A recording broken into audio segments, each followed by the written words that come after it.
Buenas noches, tutor y compañeros. Mi nombre es Luz Darío Gutiérrez, perteneciente al grupo 315 del SEAD Sogamoso, estudiante de Ingeniería Industrial.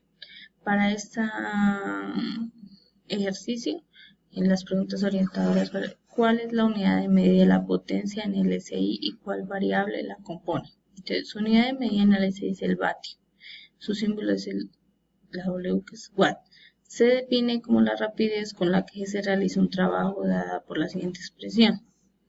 La potencia es igual al trabajo sobre el tiempo. El vatio equivale a un joule por segundo, es decir, el trabajo de mover un kilogramo, un metro cuadrado, en un metro en un segundo. ¿Cuál es la diferencia entre el coeficiente de fricción estático y dinámico y bajo qué condiciones se aplica? El coeficiente de fricción estático es aquel que se presenta cuando un cuerpo está en reposo, mientras que el coeficiente de fricción cinético se presenta cuando el cuerpo está en movimiento y se considera constante. ¿Cómo se expresa matemáticamente el sistema de fuerzas del enunciado en base a las leyes de Newton? Entonces dice que la sumatoria de las fuerzas es igual a la masa por la aceleración y es la segunda ley de Newton, donde F representa la sumatoria de todas las fuerzas que actúan sobre el sistema, donde N son Newton, que es la fuerza que al ser aplicada a un cuerpo de masa de 1 kilogramo le comunica una aceleración de 1 metro por segundo al cuadrado. Para una fuerza constante, ¿cómo se expresa matemáticamente el trabajo y su unidad de medida? Se define como el producto de la fuerza por el desplazamiento, ese es el trabajo, o la fuerza por la distancia. La unidad en el SI del trabajo es el joule, que es el producto de un newton por un metro. ¿Bajo qué condiciones se suman las cantidades vectoriales y escalares? La suma o resultado de varios vectores se obtiene uniendo sucesivamente los extremos y orígenes de ellos, sin modificar la dirección ni los sentidos. El vector suma o resultante se obtiene uniendo el primer origen con el último extremo. Cuando solo hay dos vectores, este procedimiento produce un triángulo formado por dos vectores y la resultante. Bueno, ahí podemos ver un ejemplo. Otra forma de graficar la suma de vectores consiste en unir los orígenes y trazar líneas auxiliares paralelas a los vectores que pasen por el extremo del otro. La resultante es un vector que une los orígenes comunes con la intersección de las paralelas auxiliares, o el método del paralelogramo. Con respecto a la resta, claramente se tiene que A dirección B menos B es la suma de A y el opuesto de B. La suma de escalares se debe respetar el principio de la homogeneidad dimensional. Esto es que las magnitudes sumadas deben poseer las mismas dimensiones, no se puede sumar una distancia con un tiempo. La suma de escalares posee las propiedades habituales, conmutativa, asociativa, elemento neutro y elemento simétrico.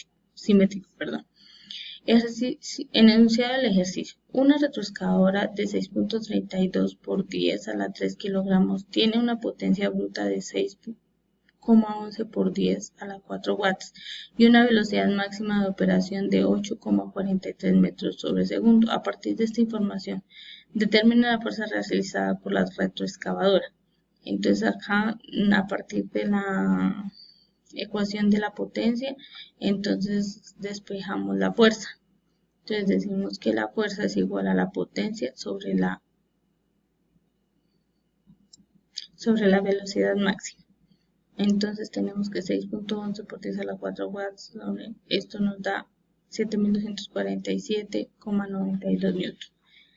Se requiere que la retroexcavadora tenga la fuerza suficiente para abrir carretera en 3 diferentes terrenos, desierto, selva, tundra. Cada terreno representa una resistencia al avance de la retroexcavadora determinado por el coeficiente de fricción cinético.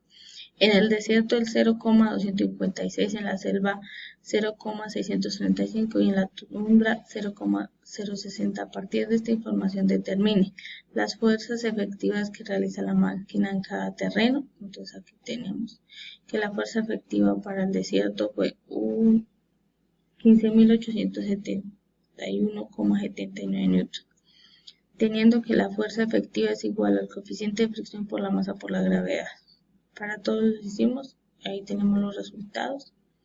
Para el desierto, entonces lo que vamos a hacer acá es, a partir de esta fórmula, despejar la fuerza efectiva. Entonces aquí estaba sumando la fuerza de fricción, estaba restando, pasa a sumar.